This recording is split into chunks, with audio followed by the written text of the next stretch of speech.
साथियों, आजादी के इस अमृत काल में हम तेजी से आजादी के 100 साल की तरफ बढ़ रहे हैं। आपकी 75 वर्षों की यात्रा इस बात की साक्षी है कि समय कितनी तेजी से बदलता है। अगले 25 वर्ष भारत के लिए बहुत महत्वपूर्ण है। 25 साल के बाद हम आजादी के 100 साल मनाने वाले हैं और इसलिए यह अमृत काल 25 साल का बहुत महत्वपूर्ण है। क्या इसमें हम एक मंत्र पूरी मजबूती के साथ, पूरे समर्पण के साथ, पूरी जिम्मेदारी के साथ एक मंत्र को चरितार्थ कर सकते हैं क्या? मेरी दृष्टि से वो मंत्र है कर्तव्य। कर्तव्य, कर्तव्य, कर्तव्य ही कर्तव्य। सदन में भी कर्तव्य की बात, सदन से संदेश भी कर्तव्य का ही हो।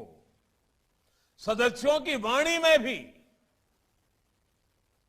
कर्तव्य की महक हो, उनके वर्तन में भी कर्तव्य की परिपाटी हो, परंपरा हो।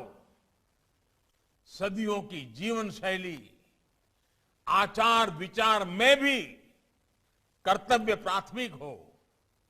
सदस्यों के मंथन में, वाद विवाद में, संवाद में, समाधान में, हर बात में कर्तव्य सर्वोपरि हो। हर तरफ सिर्फ कर्तव्य की बात हो, कर्तव्य का बोध हो। अगले 25 साल की हमारी कार्यशैली के हर पहलू में कर्तव्य को ही सर्वोच्च प्राथमिकता दी जाए।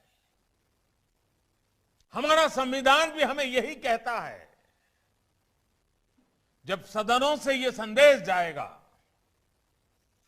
जब सदनों में यह संदेश बार बार दोहराया जाएगा, तो इसका प्रभाव पूरे देश पर पड़ेगा, देश के प्रत्येक नागरिक पर पड़ेगा। देश बीते 75 वर्षों में जिस गति से आगे बढ़ा है, उससे कई गुना गति से देश को आगे बढ़ाने का मंत्र है कर्तव्य।